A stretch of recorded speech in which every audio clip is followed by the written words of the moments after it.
spoke 2 years ago. Okay. So how have the last 2 years been for you?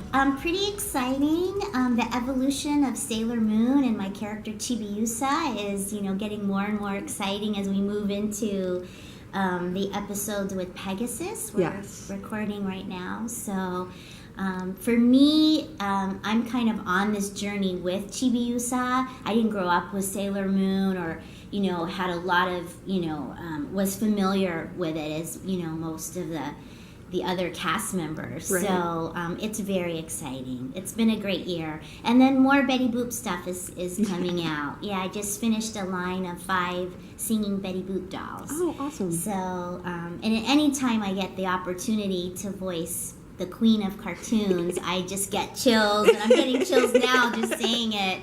It's such an honor. Awesome. So, yeah. So speaking of Sailor Moon, obviously is the big one for you right now. Yeah, it seems. yeah. When we last spoke, it was I think it was right after Viz had announced the redub, that had just sort of started. So tell me what it's like to sort of work with Viz on the series for the last couple of years. Oh, Viz Media has done such an amazing job, not only bringing that fan base back together and really invigorating that fan base and getting them just so involved, interactive. There's so many interactive events around Sailor Moon.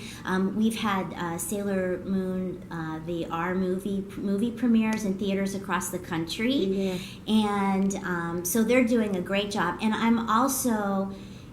I'm so excited about the fact that they're keeping the entire storyline, the manga, intact. Yes. So, and that includes the relationship between Neptune and Uranus. Yeah. And it's so beautiful to me because the more that our media represents the world in a loving, compassionate, accepting way, the more the world will respond to each other in that Absolutely. way. So that inclusivity and that sense of unity is that to me is so exciting. I think our media has such an impact on society. So if we can still have these great role models in our media, then that's one way we can really change the world in a positive way. Yeah, absolutely. So I think Sailor Moon is changing the world in a positive way. I mean, and I'm really glad it's back and it's back in its full form. Right. I mean, I grew up on Sailor Moon, on Toonami after school and whatnot. Yeah. So, I mean, for me, it's been interesting to sort of see this sort of resurgence in Sailor Moon. After 20 some odd years, it's still as big as it ever was. So, for you to come to a convention and see Sailor Moon cosplayers out in full force as they kind of always have been, stuff like that. What is that like for you to sort of be here and be like, oh, people still are responding to this? Oh, yes. And actually, I've been voicing anime for almost 24 years. So, I mean, way in the very beginnings of dubbing anime in Los Angeles. And so I've always seen Sailor Moon cosplay. That was really my introduction to Sailor Moon. Right. But to see it now and to see the crossplay and to see the little kids and the grandmothers, I mean, it's just expanded the world. And also, when you think about it, in that 90s dub, I mean, they were doing what they thought was socially acceptable for Saturday morning or kids, cartoons. But now we have the internet, so we are able to be more global and really reach more people with the messaging. And so that's really exciting. It's just a really exciting time. Right. Yeah. So, as you mentioned, you sort of broke into anime during the anime boom of the late 90s and early 2000s in shows like Fushigi Yuugi. I remember you voicing Kiriko, who was one of my favorites. So you remember a lot more than me.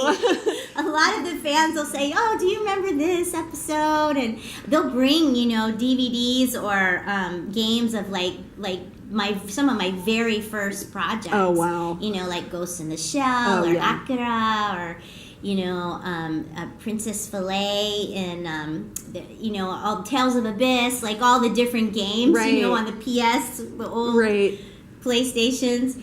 But it's, you know, when you're doing a project, you move on to the next project. You're not always able to see the entire project. Right. So the fans know a lot more about my work probably than I do.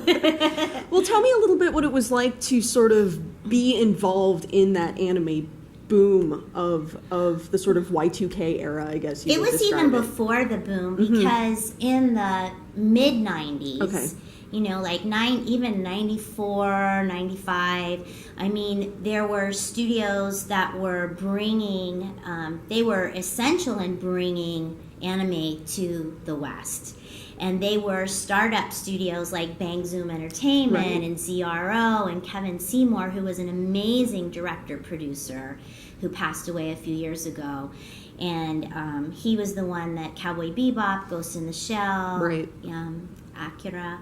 So, so, I mean, we were all kind of learning to dub. You know, a lot of the actors, you know, there were a lot of actors that came over from Robotech and those projects, but somebody like myself, you know, I was in a garage, a little garage studio, and I was learning to dub, and it was kind of like drumming, you know, Right.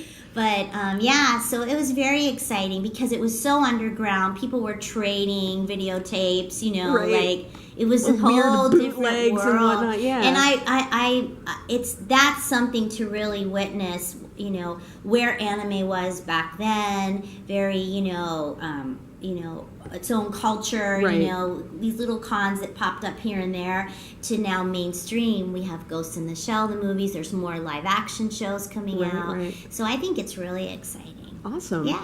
Well, I guess my last question would simply be, is there anything coming up for you that you're able to talk about at this time? Yeah, a lot of them we can't talk about, Right. but I will just say keep watching Sailor Moon.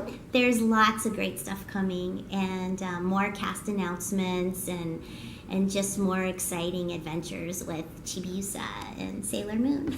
Awesome. Thank you so much. Thank you.